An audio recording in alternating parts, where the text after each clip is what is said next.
12 drivers take to the grid ahead of race 2 for the Manufacturer Series World Finals then. Here's how the grid lines up. It's Team Toyota. Adriano Carrazza lines up on pole position, a 1:27.2 for him. Alonso Regalado, the Peruvian driver in the Citroen. They need to turn around in fortunes after no points in race 1.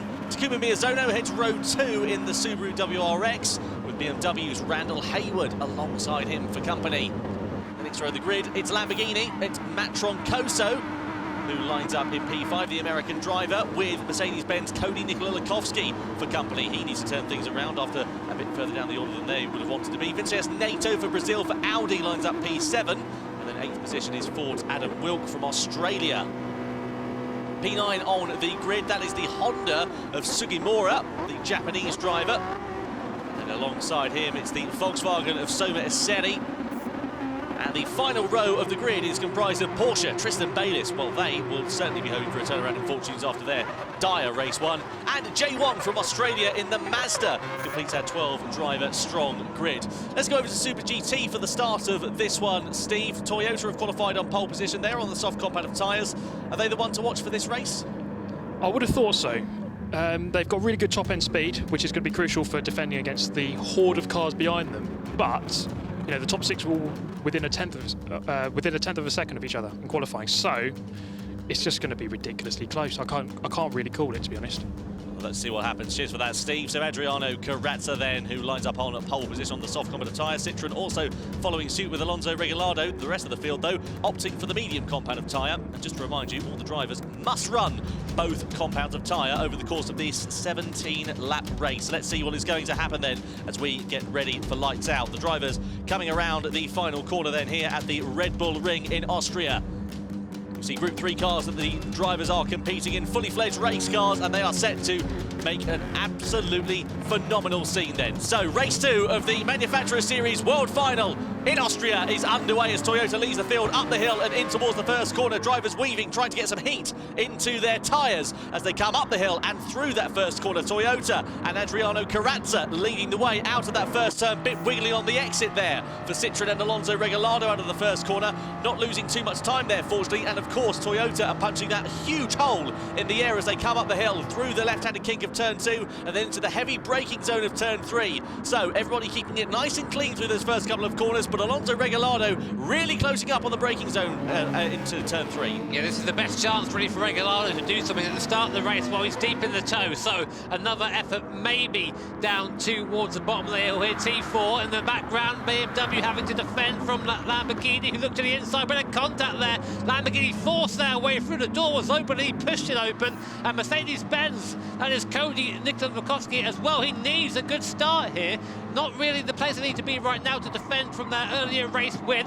Looking to the inside, trying to get the cutback on BMW now, coming through the middle sector. Can be clumsy through here going 2 abreast, so maybe a better idea just to follow and then try and cue something up onto the next straight. Audi also duffing up forward into turn 4 as well. That's Vincenzo Nato now ahead of Adam Wilk into P7. This is a great battle though, but look at the daylight already between the top 3 and then Lamborghini in 4th position as it stands. BMW in the middle of the sandwich at the moment for P4 as it stands. Mercedes-Benz as we ride on board with Cody Nikolakowski, hoping to make some forward progress here though in this race, but qualifying wasn't anything to write home about after that very impressive win from Lucas Bonelli, Nikolakowski's teammate in race 1. Oh, a bit wide on the exit out of turn 1, got over onto the sausage curb there, did the Lamborghini. That, of course, is Matt Troncoso, who's behind the wheel. BMW and Lamborghini under investigation from one another for colliding with each other as they come down towards turn number 3. Lamborghini going defensive, Mercedes-Benz going to the inside of BMW and the inside of Lamborghini, 2 in 1. Here goes BMW back on the inside. They come side by side of the corner exit. BMW 2 places in 1 corner. Well, that was very good, wasn't it? Audi got through as well. Lambo absolutely mugged into there, and of course Cody sort of set that all up. Randall was very patient on the way in. Back comes Lamborghini. Troncoso very unhappy that he's lost those places, looking to give up without a fight. Gets back up to 6th place, not quite actually, side by side there with the Audi in the background, but that's a great move for Cody. Open the door for all of them, and Audi's still defending from Lamborghini, can't quite find the way back. That's a disastrous sector for Troncoso. In fact, now Ford and Adam Wilk there wants a piece of the pie as well. He's got it, up in 7th place. Honda are ready to be on the attack as well. Sorry, Jimmy, this is is unbelievable. Troncoso's going backwards. He's back up the inside there over Ford. Here come Honda as well, ready to try and pounce. Side by side, Lambo and Ford go into the penultimate corner. Ford holding it around the outside. That's going to allow surely an opportunity for Honda to come through very closely as well. Up the inside of Ford into the final turn. Ford now on the defensive and now losing out because they're on the grass. Here come Porsche back into the fray as we come to start lap number 3. And here you can see in the foreground of your shot as well, Lamborghini versus Honda nearly into the first corner, having a little bit of a look through turn 1. They are running nose to tail here. This is like a British touring car race. This is how it's going to be round here with the tow at the moment. It's all about just positioning and strategic overtaking opportunities. Let's see if Porsche and Bayliss can do much back to the head of the field. Cody now getting by Randall Hayward up into the hairpin, just stops on the apex there. Randall was caught a little bit unaware there, got on the throttle quite aggressively after Cody pulled away, got sideways, and of course he takes the Mercedes up into 4th place. That makes him now second of the medium runners. Subaru in front at the moment. Miyazono at the wheel of the Subaru Impreza. It's still Toyota leading, Citroen second, of course. Here is 4th, 5th and 6th place Audi, and Lamborghini, of course, still recovering after the abuse. I think he got on the last lap, absolutely just shuffled down the back of the field there. Yeah, it just goes to show that one simple mistake or error or some kind of duffing up from another competitor can just cost you so dear. And that's exactly what happened to Lamborghini there, as they just upset their rhythm going through there, and then they were just falling down the order thereafter. And you can see now Mercedes-Benz as we look at Cody Nikolanikovsky in P4. He's got a bit of daylight between himself and Subaru. Takuma Miyazono in the Subaru, who's in P3 as it stands at the moment. And let's see whether he's going to be able to do anything to try and close that gap down. Be a true test of what sort of pace Cody's got underneath him in terms of the racing pace here. Well, this is the thing now. He's going to be in the tow. Steve, mate, what does Cody do from here? He's sort of in this duel with Randall Hayward. They're going to keep fighting. How's he going to get away? Well, he's just looking at the screen there, he's flashing him. To me, that means that he probably wants to work with him and not fight, because for these first couple of laps, there's been far too much contact between these front runners. So now it looks like they're going to get their head down and just try to actually make some ground going forwards. Cheers, Steve. Ford versus Honda in the background. We just saw going in towards turn 3. They're still side by side in the exit. You can just see there in the background of your shot. Porsche ready to pounce there as well. They're now up into P9 at the expense of the Japanese manufacturer. So Sugimura getting duffed up. Here we go. Here's Porsche on the inside. Ford as well. Here come Honda. Contact between the right-hander as they come through. So Ford into 8th position. Now it's Porsche in 9th. Now it's side by side between Volkswagen and Honda then. As they come in towards the middle sector, they're going to flick it left. Honda on the inside versus Volkswagen. Did they manage to hold the line? Yes, they do. And now Ford is on the outside of Porsche, and now Ford is through into 8th place. Well, this is the thing now. Ford have fallen somewhere, because they were up with Lamborghini a couple of laps ago. I think that moment shuffled back a little bit when that was going on. Porsche, though, still looking feisty. Not really a place to overtake these last 2 corners, but you wouldn't believe that, how close Bayliss is. And again, getting a bit too close, that allows the Honda to get involved as well. Looking back here, of course, there are your Team 4 drivers on the left there. Right now, it is Adam Wilk at the wheel, the Australian driver. He's been a Ford driver for as long as I can remember, so knows that Ford GT probably better than anybody right now, and he's having to use all his expertise to keep the rest of this train behind him. Back up now to 6th and 7th place. That's Audi and Lamborghini. Very similar drivetrain and engine, these cars, as Audi has to go defensive. Lamborghini on coast go again. Just a lot of contact with him. He's very, very forceful, he is. Goes back up into 6th place, gets the slipstream done, pulls across, back up to 6th. Nicely done there, and that's some kind of consolation there for Troncoso after getting absolutely duffed around in those opening few laps. Now on the recovery drive once again, an incident under investigation and a warning then given for Ford for colliding with another car. We saw quite a smattering of contact there in that middle sector, and now Ford back through into 8th position, once more ahead of Porsche now. Meanwhile, at the front, Toyota leading the way by 0.7 of a second as it stands. So nicely done there for Adriano Corazza, I should say, who is behind the wheel. Citroen there still 0.7 of a second back, but they're doing a good job of just holding enough of an advantage to not allow Alonso Regalado to challenge for the immediate future. For now, yeah, of course, pit stops, we expect them at some point, so we'll see what's happening and going on there. He's still within slipstream range. 7/10 is still beginning a little bit of a tow there, so maybe just biding his time a little bit, as you can do. Here we are, BMW now in the wheel tracks of Mercedes. This is going to be a fight I think we've seen for a while now. As Steve said, probably just looking to work together. The gap they've got to Miyazono is 2.7 seconds. If you just about probably see it if we move to the left here, just about see in the background there. There's the Impreza, there's that little blue dot on the horizon, that's the gap as it sits on track right now. You see Randall lifting off a little bit here. There aren't any fuel stops to be made here at all, so saving fuel isn't going to help you, but just being patient. Patience is going to be key there in this race. Saw a bit of a wiggle coming out of that corner there for Randall Hayward as he just tries to get on the power a little bit too eagerly, riding on board with the American driver. Again, somebody who we're very familiar with seeing in our World Tour events previously. Good to see him fighting so well here with the BMW. Of course, fellow teammates of the BMW, Koke Lopez, who we saw in race 1, and Nicolas Rubelar as well. And we're keen to see what the Chilean driver can do in race number 3, the grand final coming up a little bit later on here today. So through the middle sector we go then as we look at Mercedes versus BMW. What do you think is going to be going through the mind here of Randall Hayward? He's behind the Mercedes-Benz, and likewise Audi versus Lamborghini, just being stuck behind them in those middle sectors. Do you think they're just going to sit there for a little while, and do you think they're just going to wait for the strategy to unfold before they pounce? Say strategy unfold, there isn't a much strategy here, that's the problem. It's just pit in, take time. So maybe fans coming in a lap early and trying to get the undercut if you're on a medium compounder tyre. That might work out, but it won't be enough, I think, to get clear, and that's sort of the problem here, because none of them are really gaining. VW, one of the first of the mid-pack then to come in and have a go on the soft tyres, try and move up the field a little bit. That's the problem around here. As soon as you get out of the draft of the car in front, you sort of get left behind, and it's all the more impressive to see that at the moment, on his own, Miyazono, not eating anybody else.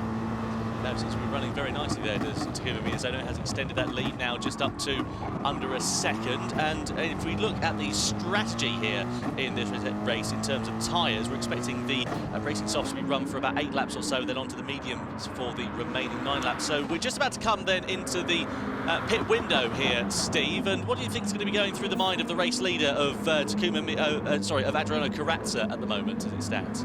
I think the main thing he's got to be thinking about is sort of his pit window. So he's going to go in the pit lane, he's going to lose a certain amount of time. He doesn't want to come out in traffic.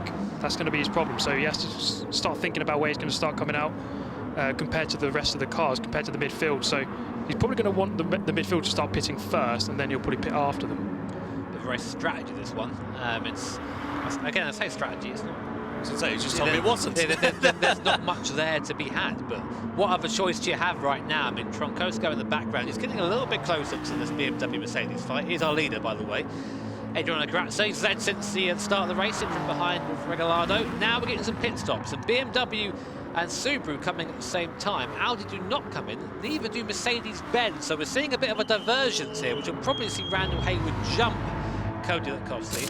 Subaru, of course, Miyazono on his own, looking to try and get a bit of a close the gap a little bit to Toyota and Citroën, and maybe attack at the end of the race. But already about a 4 or 5 second gap between Subaru and the top 2 drivers. This is going to be exciting to see how it plays out. Here comes Subaru then out of the pit lane, then Takuma Miyazono behind the wheel. Where does he emerge? It's P8, and he's got a good bit of daylight in front of him as well. That's what you want after a pit stop. You'd like a nice bit of clear track if you're trying to close the gap down to the likes of these guys here, the Toyota and the Citroën.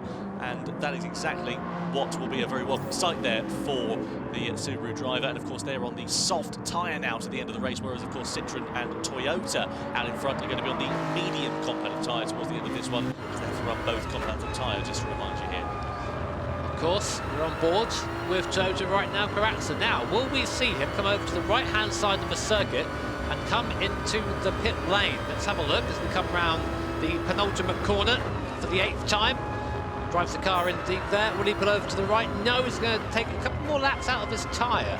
The thing is now, Alonso Regalado is starting to pull back a little bit. I was going to say his gap coming down, that's because he's come into the pit lane, now going for that medium compounder tyre. He was starting to fall off the back of the Toyota, so maybe this is a good idea. Come onto that medium tyre, which whilst not as quick as a soft tyre, will be fresher, and then try and make the attack from there. Mercedes-Benz, Audi and Lamborghini also into the pit lane, as well as Mazda, who have been very anonymous this race so far. So this is going to be for these guys, this is a sprint finish. So then, new sets of Michelin rubber going on. Here comes Subaru. They're now into 4th position as it stands, just coming out of the pit lane there as well. You can see some of the mid-pack runners in this race. Looks like Mercedes-Benz, Audi also coming out of the pit lane. Volkswagen and Ford under investigation for colliding with another car. Toyota still lead the way though, just to remind you, on lap 9 out of 17, 14 seconds now ahead. Steve, in terms of the pit loss time then, if it stays as it is, where should we expect Toyota to come out when they emerge from the pit lane here? let's say Porsche don't pit, they should be ahead, just ahead of Citroën. It'll be very close though, because Citroën, of course, getting that undercut. So let's see. They're probably going to come in this lap, I would have thought. So we're going to find out very soon. Yeah, so we'll wait and see what happens when they come into the pit lane. This is the thing, a lap can make a difference, it really can. Interestingly, Ford there, slapped with a 1 second penalty, obviously getting a little bit too rough around it. We saw quite a bit of that at the start, but the stewards thinking Ford maybe crossed the line a little bit. Here is Cody in the car right now. Fair to say Cody's not quite been on the form that we've expected of him recently. He's sort of dropped off a little bit. He's someone very critical of his own driving, and I'm sure won't be happy not to be running at the front of the field, especially given just how strong that Mercedes-Benz is. So Toyota in the pit lane now. Here comes Karatza going onto that medium compounder tyre, Porsche in as well. The important thing is, where is Citroën? We're going to find out very, very shortly. Toyota come out the pit lane, that's Karatza, of course.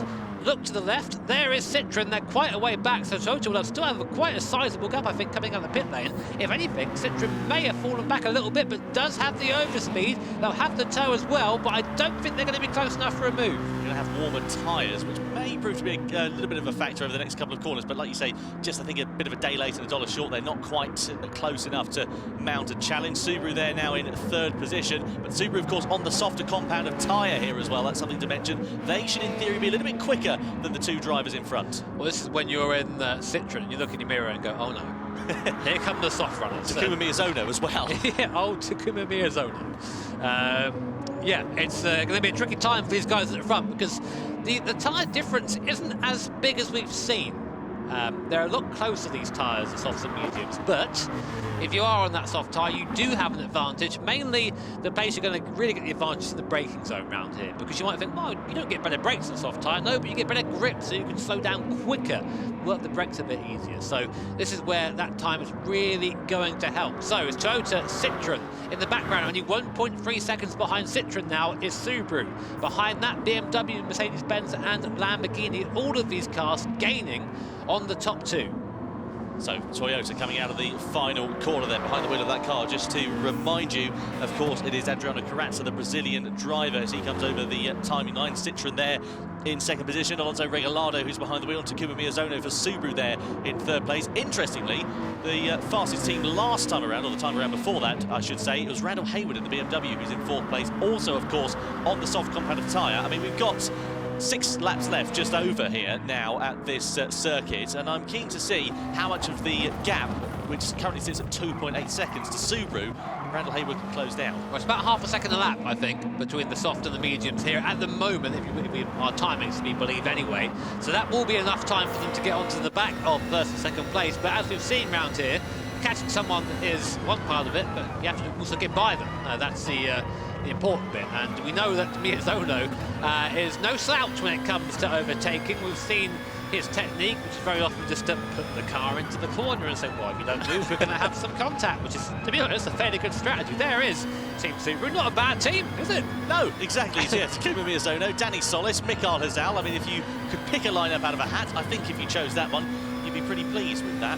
Just to give you an idea, by the way, the difference in pace. Last time around, Subaru, 127.635. Toyota in front was a 128 flat, so about 4 tenths per second faster at the moment. So the gap's definitely coming down. Surely it's a matter of when and not if they mount a challenge. Yeah, but of course, bear in mind these soft tyres only have really a limited life of being quicker than the medium, so it's these laps now that matter most for Miyazono. It seems that Randall Hayward not quite on the same ballpark of pace right now, but the important thing is Subaru now have the draft from Citroën, so this is going to be probably the best overtaking opportunity Miyazono is going to have. Here is the view back from Regalado in the Citroën, and the Subaru gets bigger and bigger in the mirrors as the slipstream gets more and more prevalent, and Subaru goes to the outside. Miyazono just drives right by, and Regalado just let him have that. There was no defence at all, maybe giving him the place to try and get the draft back. I think he could really do there, Alonso Regalado, and like you say, maybe he needs to just try and change up the tactics a little bit to try and close that gap down in turn to Toyota in front. You can see there in the background the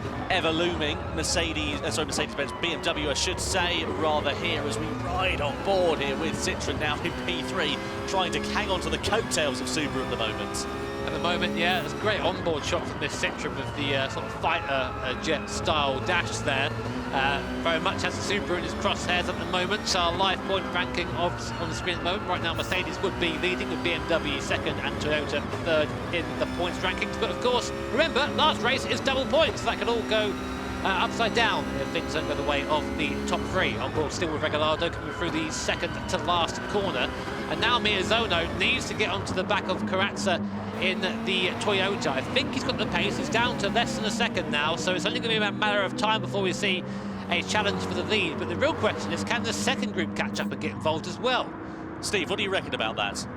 Yeah, that's probably why I would say that's why the Citroen let the Subaru through, because he's just conscious of that group behind, doesn't want them to catch up, doesn't want to fight with Miyazono too much, therefore just eliminating that fight, eliminating time loss, let him go through, getting the tow, and hopefully that will mean that the group behind won't catch up. You've got to use your head sometimes in racing, not all the time though. Sometimes a big old send is the remedy for your problems. What was it you said yesterday? Big sends? Yeah, big sends or get out, not interested. That's how it is. And we've seen a couple of them so far, and I've got a feeling we might see one more at some point. But saying that, Toyota actually managed to keep the same gap on the straight there, so not quite in the draft is Miyazono. This is where he will gain if he does. Through this middle sector, this is where having better tyres really helps the most. Just a little bit better cornering, and of course, a bit better with the braking as well. And as I say that, it takes about a 10th out of Toyota in the first part of that alone. And dirty air, not really a thing in these cars. There is a little bit, of course, because they do have a better downforce, but nothing as crazy as X2019, for example. Yeah, nice to see that we can have some close racing, especially at this circuit as well, because there's so many medium speed corners that if we were, say, in a higher downforce car, you'd probably see a little bit more in terms of that dirty air coming into play. But no such worries here in these Group 3 cars. Over the timing line we go then once more to start lap number 14 out of 17, and still it is the Toyota that leads the way as it stands at the moment. That gap definitely coming down to 0.8 of a second. Mercedes-Benz, meanwhile, closing down onto the back of BMW. That's for fourth position. You can see here Cody Nikolakowski, the driver who is behind the wheel. Randall Hayward, the guy who will be looking in his mirrors ever more so as that Mercedes-Benz looms ever closer. Of course, Mercedes won the first race for the Manufacturer Series World Final a little bit earlier on here today, but they are now only harrying for fourth position, and Cody is now the man who is on the attack. You can see that Randall knows that as well. He pulls towards the inside line, tries to get offensive, but surely we can see that Cody's going to try to attack. He pulls into the slipstream, he pulls out of the slipstream, he goes deeper on the brakes and goes through into P4. Yeah, all points matter there. One more point on the board for Mercedes with that overtake. Will they now go after Citroen? Of course they will. So Cody can smell blood in the water. That Citroen, I think, starting to struggle a bit on their medium compounder tyres. Cody's kept the softs alive so far, got past Randall Hayward pretty much as quick as he could, and now will go after Citroen, of course. Now look, Miyazono only half a second behind Corazza in the Toyota, so getting to the point now where we can really see the possibility to move on board with the Japanese driver now in the Japanese Subaru WRX through the last corner, and now in the draft coming down the straight.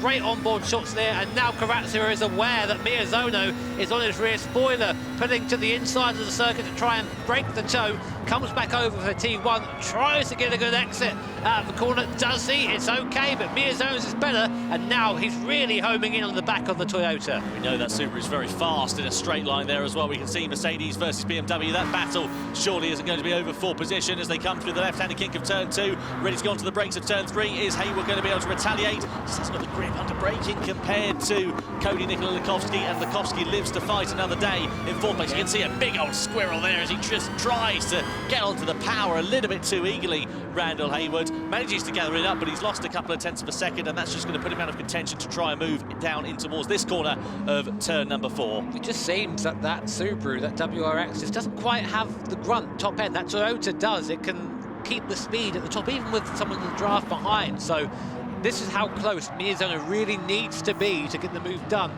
at the end of one of the straights. Again, coming through this middle sector, this is where the Subaru is strong, but a bit too close now. You can see that little bit of dirty air, just that tiny bit, starting to affect Miyazono behind. He is now, though, running out of laps. We'll be coming on to the penultimate lap next time around. So really only a few more attempts for the Japanese driver to get by Corazza. When do you think he's going to be looking then? We know turn 3, we know turn 4 are the opportune places to pass, but if he hasn't got the straight line speed, if he hasn't got that grunt, where are you going to be thinking about? I think he needs to use that initial bite out of the corner and perhaps have a go down towards T4 into the downhill corner, maybe get a good run out of the hairpin and just get nice and close. Honda interested in coming in for another stop. I think they've given up the ghost. But here is Subaru. This is going to be maybe the chance for the race here. Miyazono deep in the wheel tracks of the Toyota in front, but again, just not quite closing up as much as he needs to. He's heavy on the brakes, so he's going to try and, I think, cut back and get a better run out of the corner. Corazza masterfully there, just sits on the apex. He's going to use the power of the Toyota on exit to try and defend. And look at the Toyota drive away from the Subaru in a straight line. There you go, down in towards turn 4. This surely would be the opportunity, but it's not going to be one there for Subaru and Takuma Miyazono. Meanwhile, P3's ready to change hands. Here comes Cody. Oh, big old defensive driving there from Alonso Regalado. Cody pulls alongside on exit, coming through as they go side by side through the right-hander, and Cody is up into the podium positions for Mercedes-Benz. Once again, Regalado's going to try and retaliate into the left-hander, not able to find his way through. It's Mercedes-Benz and Nikola Laskovski back onto the podium. Tell you what, you're not going to out-aggressive Cody. I'll tell you that. You can try, but you see Cody saw it coming, and that is a wise head there on young shoulders. Just saw the move coming, got the cut back up into third place now, and he's in a prime position to pick up the pieces if anything happens between Subaru and Toyota. Speaking of which now, coming round the last corner to start the last lap of the race, and this is going to be the final chance for Subaru and Miyazono to take the win here in the second race of the Manufacturers Series, and it looks like he's looking to the outside. I think Corazza was trying to break the toe there, but Miyazono didn't follow, and now a much better run through T1. This could be it. Here we go then into the slipstream once more there for Subaru. Took great legs for that Toyota though as they come up the hill in towards turn 3. He's trying everything he can here, Takuma, but you can see that there as well as they go into the left, the right-hander onto the brakes. We go very defensive there from Corazza, parks it on the apex. Great run out though from the Subaru of Takuma Miyazono. Is he going to be able to pull alongside as they come down their straight then? They're nose to tail with one another, but surely it's going to be Corazza who's got the straight line speed, because you can see Takuma Miyazono's trying his hardest, trying to go around the outside into turn 4, but not able to find his way through, trying to get the switch back through there. But again, he's close, but not quite close enough as it stands, coming into the middle sector. This is great tension between these drivers. Citroën now are back ahead as well of Mercedes-Benz, so Alonso Regalado has managed to get the better of Cody Nikola Laskovski here on this final lap. Let's see whether it stays that way until the checkered flag, and let's see what happens then here coming through these final couple of corners. Riding on board we are still with Takuma Miyazono. Corazza again pulls to the right-hand side of the track, then moves over left, trying to break the toe for the Japanese driver. Side by side we are in the background for the final podium position as well between Citroën. Here we go then, Toyota defending once more. Miyazono trying to go the long way around the outside, switch back on the inside. Side by side they go, and Miyazono and Subaru take the victory on the line. That is fantastic. Takuma Miyazono and Subaru win it on the line in race 2 of the Manufacturers Series final. Toyota finish in second place. Citroën take third ahead of Mercedes-Benz. What a great final lap here in the Manufacturers Series. You cheeky boy. That was fantastic. He really just set that up. See, Corazza's there, just like, oh, really? Come on, man.